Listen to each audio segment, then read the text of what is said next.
நடிகையின் கல்யாணத்துக்கு கோவாக்கு போக தெரிந்த உங்களுக்கு கடலூருக்கும் திருவண்ணாமலைக்கும் விழுப்புரத்துக்கும் தர்மபுரிக்கும் போக தெரியாதா? இன்னைக்கு ஒரு பிளைட்ல போயிருக்கீங்க, தனியார் பிளைட். நான் சொல்லல, யூடியூப் சொல்லுகிறது, தனியார் தொலைக்காட்சிகள் சொல்லுகிறது. பாஜக இருக்கிற முக்கிய நிர்வாகிகளுக்கு என்ன தொடர்பு? டெல்லியே வந்தாலும் கில்லியே வந்தாலும் 2026 கட்சி ஆரம்பித்த நடிகர் எங்க இருக்கிறார்? பாதிக்கப்பட்ட குடும்பத்தை பார்க்க வேணாம். ஏன் உங்க கார் டயர் மழை தண்ணியில் நடக்க போவாதா? எடப்பாடி பழனிசாமி அறிக்கை கூறார். ஏன் ஸ்டாலின் தடுக்கவில்லை? எதனா தடுக்கிறது? பாரு வா. இன்னைக்கு அரசியல் பரபரப்பு. என்ன பரபரப்பு? திமுக ஆட்சிக்கு வந்து 3.5 வருடம் ஆகியிருக்கிறது. இன்னும் 1.5 வருடம் பாக்கி இருக்கிறது. ஆனால் திடீரென்று ஒரு நடிகர் கட்சி ஆரம்பித்திருக்கிறார். எல்லாம் யூடியூப்ல, எல்லாம் டிவில, எல்லாம் பத்திரிகையில எல்லாம் திருப்பி கேட்கிறான். டீ கடை முதல் ஹோட்டல் வரை ஒரு முணுமுணுப்பு இருக்கிறது, ஒரு பேச்சு இருக்கிறது. என்னன்னா, நடிகர் கட்சி ஆரம்பித்திருக்கிறார். அடுத்து யார் ஆட்சிக்கு வருவா? திமுக ஆட்சி தக்க வைத்துக் கொள்ளுமா? கோட்டைக்கு யார் போவா? கோட்டையில் யார் நிரந்தரமா இருப்பா? தேர்தல் முடிவு எப்படி இருக்கும்? யாருக்கு 2வது இடம்? யார் டெபாசிட் எடுப்பா? யார் மக்கள் ஆதரவு பெறுவான்ட்டு எல்லாரும் பேசிட்டு இருக்கிறான். குறிப்பா என் தாலி அறக்கிறதுக்கு 4 யூடியூப் சேனல் வந்திருக்கு. ஏதாவது போடணும்ட்டு அந்த யூடியூப் சேனல்காரங்க தான் அதிகமா இன்னைக்கு அந்த நடிகரை பூஸ்ட் பண்றாங்க. இது சேப்பாக்கம் தொகுதி. சிற்றரசு இருக்கிறார், மதன் மோகன் இருக்கிறார், ஜெகதீசன் இருக்கிறார், கோபி இருக்கிறார், பிரபாகரன் இருக்கிறார், பாலச்சந்திரன் இருக்கிறார், மகேஷ் இருக்கிறார். உன்னை வைத்துக் கொண்டு சொல்கிறேன், யார் வந்தாலும், எந்த நடிகர் வந்தாலும், ஏன் இன்னும் ஒரு படி மேல போய் சொல்றேன், டெல்லியே வந்தாலும் கில்லியே வந்தாலும் 2026 திமுக தான் ஆட்சியை பிடிக்கும் என்பதை யாரும் மறந்துவிடக் கூடாது. யார்கிட்ட கதை அழைக்கிறீங்க? இன்றைய துணை முதலமைச்சர் உங்க வீட்டு பிள்ளை உதயநிதி ஸ்டாலின் எங்க இருக்கிறார்? ஹோட்டல்ல இருக்காரா? சினிமா ஷூட்டிங்ல இருக்கிறாரா? வெளிநாட்டில் இருக்கிறாரா? இல்லை. சென்னை மாநகர மக்கள் கரையோடு வசிக்கக்கூடிய, கரையை பாதிக்கப்படக்கூடிய செம்பரப்பாக்கர் ஏணி ஏரியை ஆய்வு செய்து கொண்டிருக்கிறார் தமிழ்நாட்டின் துணை முதலமைச்சர் அண்ணன் மு.க. ஸ்டாலின். கட்சி ஆரம்பித்த நடிகர் எங்க இருக்கிறார்? ஏகா நீ தான் சொல்லணும். நீங்க ஓட்டு போட்டவர், உங்க வீட்டு புள்ள எம்எல்ஏ ஆக்குனீங்க, மந்திரி ஆக்குனீங்க, துணை முதலமைச்சர் ஆக்குனீங்க. பெருமையோடு சொல்லட்டுமா?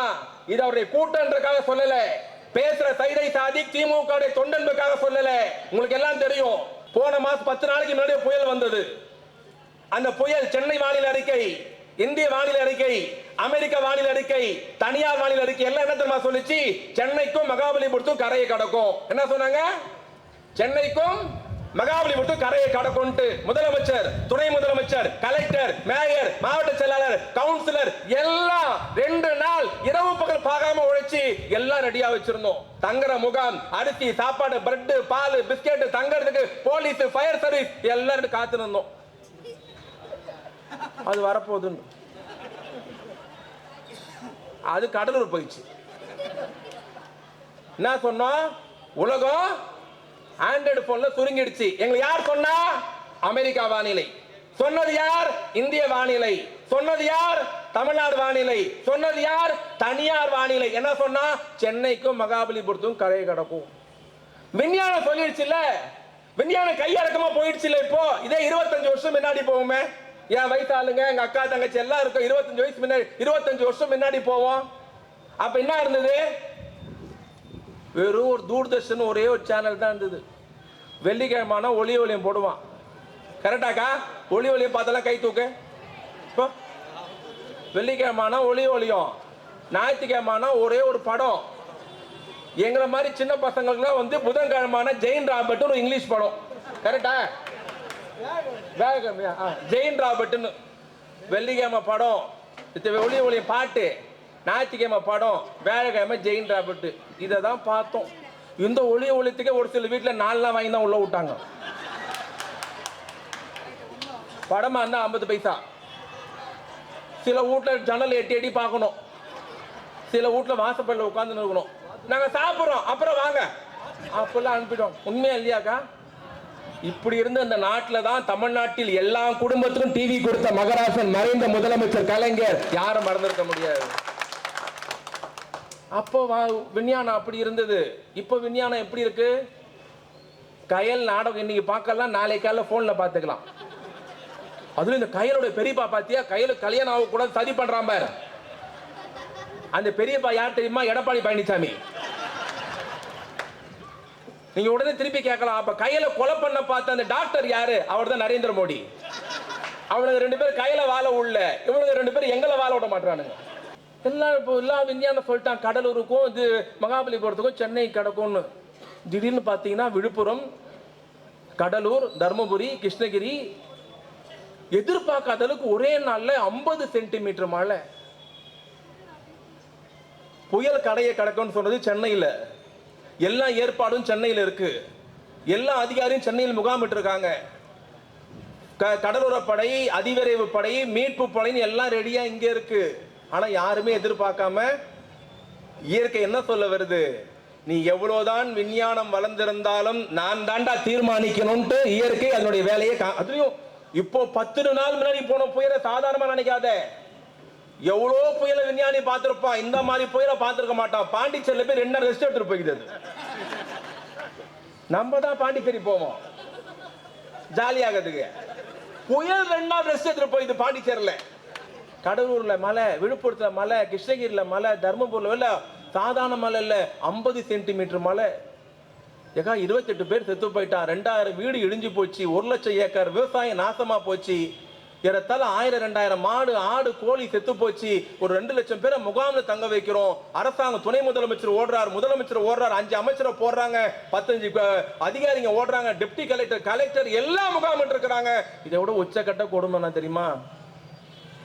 புயல் இங்க வரணும்னா மழை அங்க பெஞ்சுது. ஆனா யாருமே எதிர்பார்க்காத இன்னைக்கு கார்த்திகை தீபம் திருவண்ணாமலை மலையில 2880 அடி உயரத்துல இன்னைக்கு தீபம் ஏற்றப்பட்டிருக்கிறது. அந்த மலை மேல இருந்து ஒரு பாறாங்கல் திடீர்னு உருண்டு வந்து ஒரு வீட்டு மேல விழுந்து 5 குழந்தைங்க செத்து போச்சு. யாருமே எதிர்பார்க்கல, யாருக்குமே தெரியாது. புயல் இங்க வரணும்னா மழை அங்க பெய்யுது, பாறை அங்க சரியுது. எடப்பாடி பழனிசாமி அறிக்கை விடுறார், ஏன் ஸ்டாலின் தடுக்கவில்லை? எதனா தடுக்கிறது? பாறை வா, அரசியல் அறிவு வேணாம், ஒரு ஆவரேஜ் அறிவு இருக்க வேணாவா?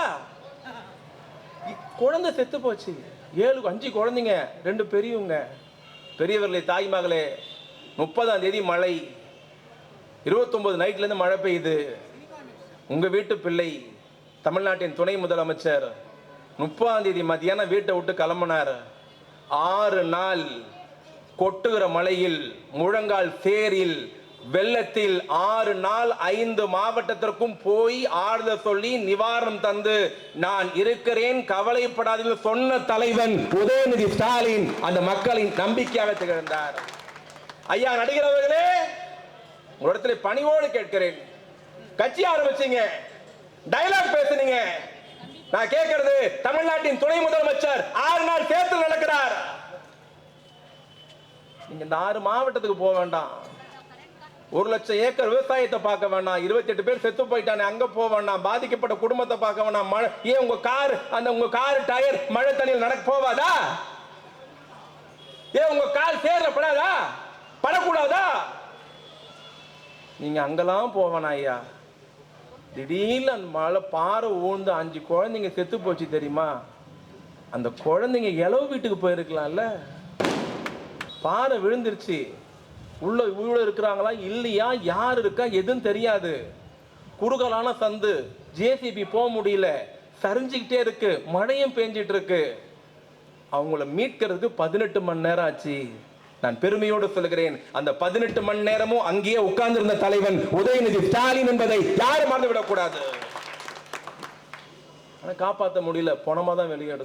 நடிகையின் கல்யாணத்துக்கு கோவாக்கு போக தெரிந்த உங்களுக்கு கடலூருக்கும் திருவண்ணாமலைக்கும் விழுப்புரத்துக்கும் தர்மபுரிக்கும் போக தெரியாதா? நீங்க திமுக குறை சொல்லுவீங்களா?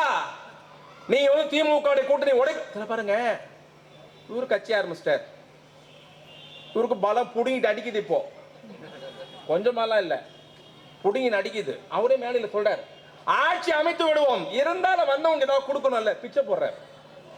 வந்தவங்க கூட்டணி அதிகாரத்திலே பங்கு, நீ சொன்ன நாக்க தொங்க போட்டு ஓடி வருதுக்குன்னா தமிழ்நாடு அரசு கட்சியில் அவ்வளவு கேவலமா?